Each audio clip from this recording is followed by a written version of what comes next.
Si estás escuchando esto es porque lograste sintonizar nuestra frecuencia, aquí donde la niebla cubre los árboles y la señal apenas sobrevive. Bienvenidos a Relatos desde la Cabaña.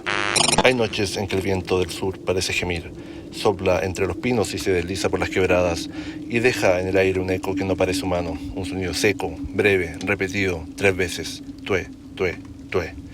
Los perros se encogen junto al fuego, los gallos cantan antes del amanecer y en las cocinas del campo las voces bajan hasta hacerse susurros. Porque todos saben que ese sonido no viene de ningún ave, es un aviso, una advertencia, la señal de que el chonchón, el tuetué, está volando. Desde tiempos inmemoriales los habitantes del sur de Chile repiten su nombre con temor, casi como si nombrarlo bastara para invocarlo. Un ser alado, grotesco, mitad humano y mitad espíritu.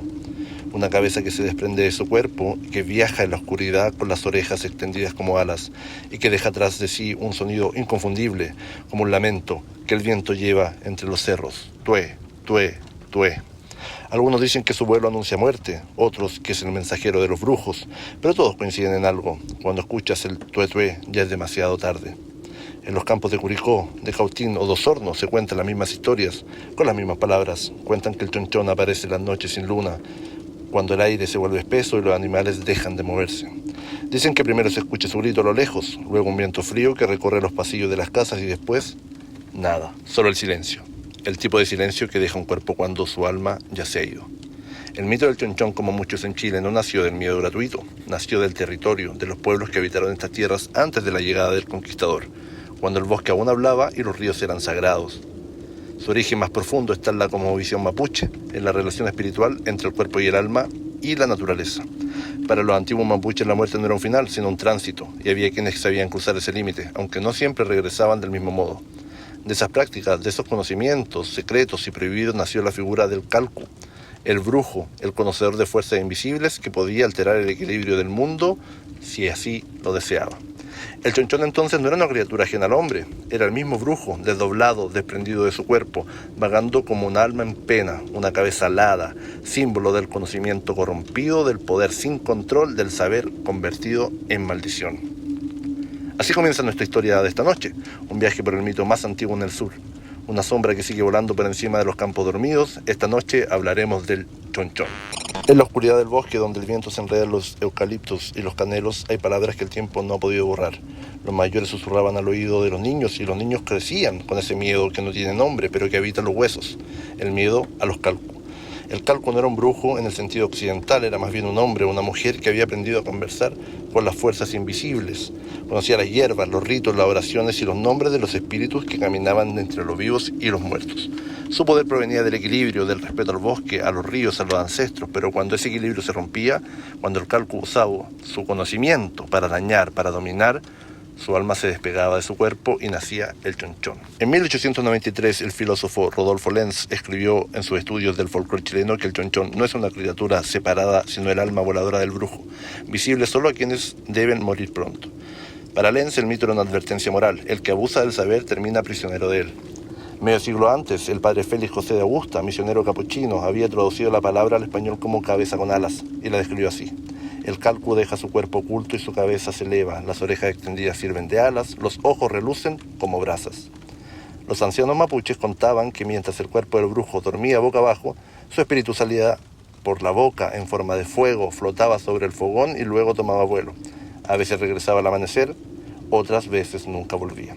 El cuerpo quedaba hueco, vacío, como si el alma se hubiera evaporado. La antropóloga María Stregrep, en su estudio de 1974, Religión y Magia Mapuche, escribió que el chonchón representaba el desborde del poder sagrado cuando se usa sin respeto a la comunidad. Era la metáfora viva del desequilibrio. No era el mal por sí mismo, era el precio a pagar por ignorar el orden natural del mundo. Para los loncos, el vuelo del chonchón significaba que la tierra estaba enferma. Se decía que aparecía cuando alguien moría sin rito o cuando un espíritu quedaba atrapado entre ambos mundos. Su vuelo restablecía el balance, un alma debía marcharse para que otra pudiera nacer. En las rucas, el grito del tuetué no se tomaba a la ligera. Las abuelas se apuraban a poner hojas de canelo en el fuego y pronunciaban oraciones antiguas en voz baja mirando al este. Los perros, al sentirlo, se escondían bajo las camas. Decían que podían ver lo que los humanos no podían. Una fuera de fuego, con rostro humano cruzando los cielos. El etnógrafo Ernest Wilhelm, que convivió con las comunidades huilliches en los años 30, dejó escrito que los calcus podían desprender su alma gracias a una mezcla de hierbas y sangre de gallina negra. El chonchón entonces no era una maldición gratuita, era el símbolo del poder que se desborda, el eco de un saber que se volvió más grande que su dueño, un espejo donde se refleja el miedo más profundo del hombre, el miedo a sí mismo. Dicen que si escuchas el tue tue y al revés, el sonido se detiene. Dicen que si prendes una brasa y soplas tu nombre sobre ella, el chonchón no te mira. Pero nadie sabe si eso lo aleja o solo lo invita a recordar quién lo llamó originalmente. Con la llegada de los colonos españoles, el equilibrio espiritual del sur se quebró. Los misioneros vinieron y rompieron a los calcus. Los vieron como una amenaza, un reflejo de las brujas de Europa.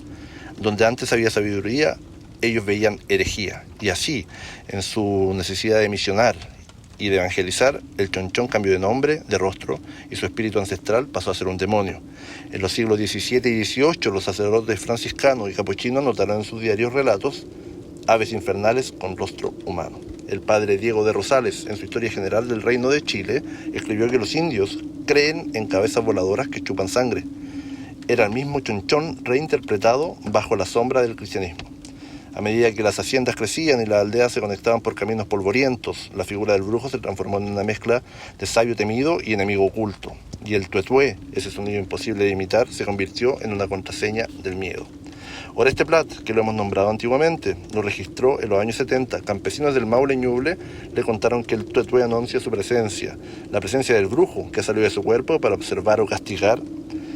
También Plat describió que esta reacción típica, apagar el fuego, rezar al revés, ponerse al grueso en las ventanas, era una coreografía del temor repetida generación tras generación. Así, el mito se expandió y se mezcló con otros. En el archipiélago de Chiloé, los brujos de la recta provincia decían usar al chonchón como mensajero entre islas. Mientras el Cauleuche navegaba sus aguas, llevando almas de los ahogados, el chonchón sobrevolaba los bosques observando.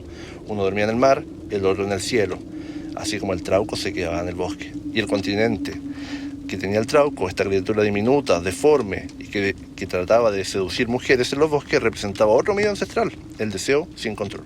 Ambos mitos comparten un corazón común, el poder invisible que se escapa a las normas humanas. El trauco castigaba la lujuria, el chonchón la soberbia del conocimiento. Uno nace de la tierra y el otro del aire. Si cruzamos los océanos encontramos ecos similares. En el folclore japonés, los tengu son estos espíritus alados con rostro humano, mitad demonios, mitad guardianes. Pueden ser sabios o crueles y vuelan en las noches tormentosas para castigar a los arrogantes. En Filipinas, los manangal se separan del torso para volar en busca de sangre. En Europa, la bruja medieval también se desdoblaba, viajando en forma de sombra o fuego. Todos estos relatos comparten una raíz, el miedo al alma que abandona el cuerpo, a lo que vuela sin permiso. El chonchón es la versión chilena de ese mismo arquetipo universal. Pero aquí, entre la lluvia y el barro, encontró un tono propio.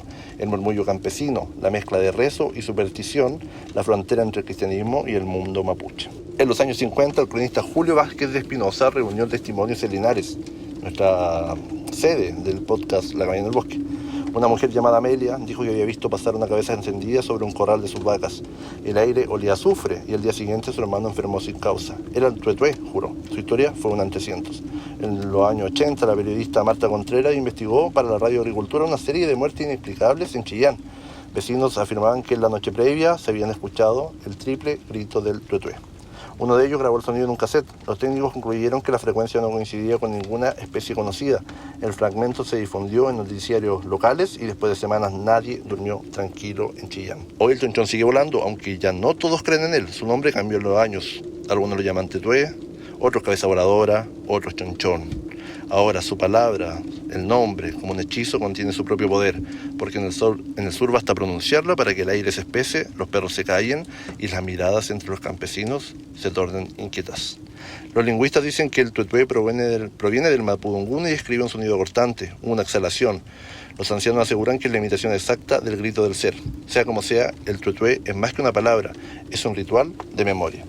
En los últimos años el mito ha cruzado fronteras, artistas visuales lo pintan como un símbolo de resistencia, una cabeza que no se rinde en la tierra, que sigue volando por encima del miedo. Los documentales de terror lo presentan como el vampiro chileno, los antropólogos como la metáfora perfecta de la culpa colonial. La idea de que al arrancar el alma del cuerpo del mundo de la humanidad quedó flotando, sin reposo, sin equilibrio. Así como el trauco habla del deseo desbordado, el tuetué habla del conocimiento que se vuelve castigo, entre ambos late la misma advertencia: no juegues con lo que no entiendes. Si miramos más allá, encontramos reflejos similares. En el Caribe tenemos los sucuyant, que abandonan su piel para volar en busca de sangre. Teníamos, como decíamos, en Filipinas el manangal, en Japón los tengu. En todos los casos la lección es idéntica. El poder sin humildad acaba devorando a quien lo ejerce. Los campesinos del sur todavía encienden brasas cuando escuchan en tutué. Colocan ramas de maqui en la entrada, de canelo, cruzan cucharas de madera sobre la mesa. Murmuran 3 veces una oración invertida. No lo hacen por medio, sino por respeto, porque saben que el chonchón es parte del orden natural, una pieza del mismo tejido que sostiene la lluvia y el relámpago.